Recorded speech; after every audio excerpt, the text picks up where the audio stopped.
A huge computer bug knocked out a lot of websites on the internet today, including many crypto websites.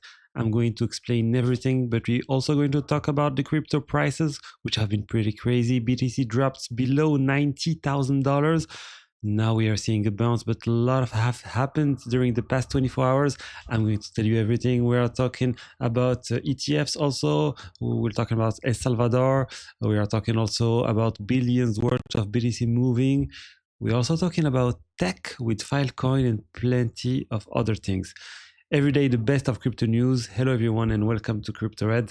Let's start with the prices of BTC today. Right now, we are at $93,000. Ethereum at more than $3,000, plus 4.5%. Solana 8%. So yes, it is going up, but you need to know that during the day, we went to levels we had not seen for a very long time. BTC went below 90K. You can see it here. We hit $89,000 for BTC. It had been a while since we dropped below that level. You can really feel a wave of panic across the crypto spaces. People are really pretty disgusted by what is happening right now. It feels like a bear market for those who have never lived through a bear market, this kind of global panic. People who have had enough, people saying, I'm selling everything. This is what the beginning of a bear market looks like. The real bear market is actually when nobody talks about it anymore, when nobody talks about crypto, when people are gone, when they're not even connected to say they sold. That is really something else. But this year, it had been a while since we had seen this. Personally, as I already told you, I'm not worried at all. My investment horizon is much longer than most people. I'm here for the long run. I'm not here just to ride this cycle, sell at the top and buy back at the bottom for the next cycle. No, I hold for the long term and I am not worried. So if it drops, even if tomorrow I wake up and BTC is at 50K and ETH at 1K or 1.5K, it does not change much for me. I know a lot of people are not in that situation. I can afford to be in this position. What I have invested is not something I need to live or to achieve short-term projects. So yeah, I'm really here for the very long term, so it does not affect me. But anyway, let's talk about something else. Let's talk about that BTC price. I told you 90K. It had been a long time since we have seen that level. Standard Chartered, the bank, say that this massive sell-off and this drop in BTC should, in theory, end now that we have seen the worst. People who are bullish are still bullish, like Tom Lee, you know, the investor who is behind Bitmain, the company that is buying a massive amount of Ethereum. They bought $170 million worth of Ether last week. He still believes in the super cycle for Ether. He said that in the same way BTC did 100 multiplier between 2017 and now, for him, Ether will also do a 100x in the medium to long term. But you have to be patient. You need to be able to do nothing when you see ETH drop 50%, 70%. And that is exactly what happened for BTC since 2017. A lot of people say, I should have just held BTC and that's it. But it is extremely difficult to do nothing. To hold BTC, to watch it go from 1K to 10K and then go back to 3K, it's really, really hard. It's really hard to do nothing in crypto. And I'll always say this. It's something I tell many people, the hardest thing in crypto is doing nothing. It is doing as little as possible. When you see all this news, all this panic, all this sudden hype around the new crypto, not wanting to sell your own crypto to buy that new crypto, that is really the hardest part in crypto. I know it is hard. That's why I try to share this mindset with you. Then we're going to talk about ETFs with the record amount flowing out of BlackRock BTC ETF. I'm talking about IBIT. $1.26 billion left that ETF, meaning people have sold. It means the total asset under management of BlackRock's ETF IBIT dropped by $1 billion. That is the wave of panic I was talking about. Clearly, it's a record amount. We've never seen a level this high. This is specifically for this month that just passed. It's pure panic, honestly. I don't even know what else to say about this. Yes, there's panic, we can see it, but at the same time, there are other things that are a bit more positive. El Salvador just announced that they bought 1,000 BTC, so that's around $100 million worth of BTC. It's actually pretty strange because the IMF has said that El Salvador can't really buy BTC, and these purchases are not really real purchases, that they were more like internal transfers. Anyway, El Salvador is saying they bought 1,000 BTC. They now have around 7,500 BTC, which is about $688 million worth of Bitcoin held by this country. Now, a piece of news that's a bit more worrying for BTC. We have Mt. Gox, the Japanese platform that got hacked more than 10 years ago, the one that held massive amount of BTC and is supposed to start returning the BTC to people who had their money stuck on this website. They moved around $1 billion worth of BTC, and people got worried when they saw that. It went to wallets, but we don't really know exactly which wallet.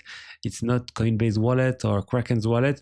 It hasn't landed on an exchange yet, but people are saying this is a preparation for the distribution of those tokens, which could lead to more selling pressure for BTC.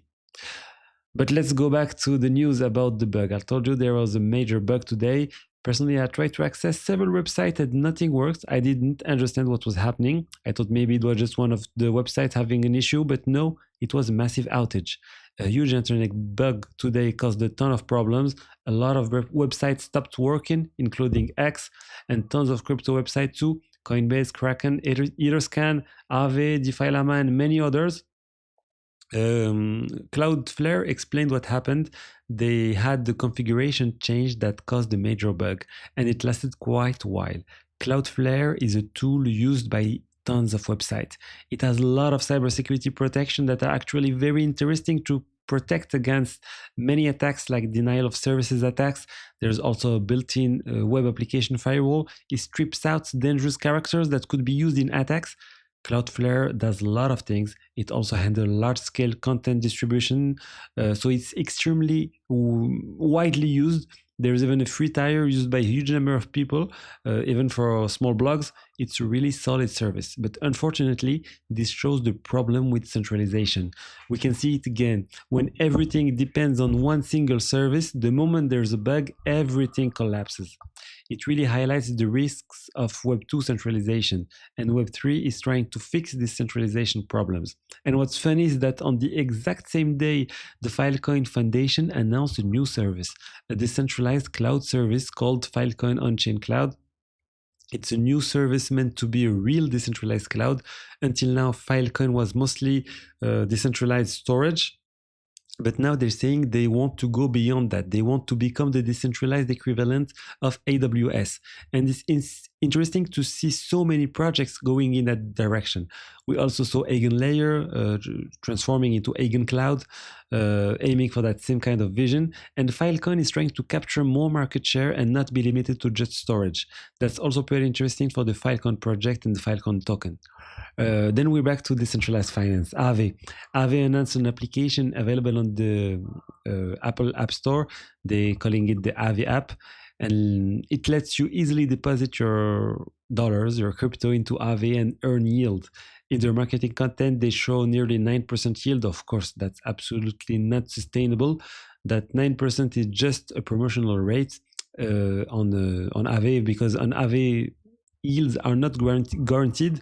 They move around depending on the market rate, borrowing demand, and so on. But either way, let's say people easily get 4 to 5% yield on Aave. It's pretty good.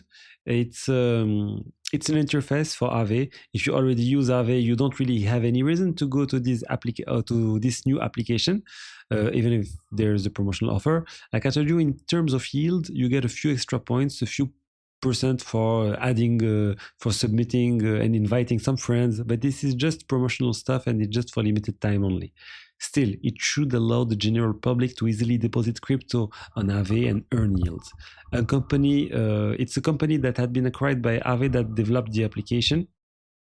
I told you a few days ago that Aave Labs, one of the company behind Aave, has received the MiCA license. The new regulation in Europe around crypto assets. This means that the application can accept dollars or euros and with KYC, of course, and make it possible to easily buy crypto with dollars or euros to deposit them in Aave. That is really the global idea of the project, to simplify stuff, to simplify DeFi. The interesting part for me is that this is a DeFi project that is really trying to reach the general public. That's what Aave is doing here, and it's really positive for them. It's really bullish for Aave because they are trying to reach a new audience beyond the usual small circle of people who are already using DeFi with MetaMask, Rabi, Ledger, and so on, which can seem complicated. Now they really want to simplify this. It's a good introduction, and I hope people will then go look for more because there's so much happening in DeFi, and you know how much I love this topic. Now, what else can I tell you? Yeah, Revolut announced a partnership with Polygon. Revolut is a major fintech in Europe. You will be able to deposit USDT using Polygon. It's really interesting to see Polygon looking for new partnerships. Revolut is also going heavily into crypto and DeFi. I told you already there is ongoing negotiations for a partnership between Aave, Morpho, and Revolut. So maybe both. This is coming soon, 2016, in a few months. Polygon also announced a partnership with the Mastercard. It's less interesting. It's for their project that is kind of like a crypto username system that Mastercard wants to launch. I do not believe in it, but at least Polygon is trying to bring back large partners. They used to do that, but they stopped in the past few years.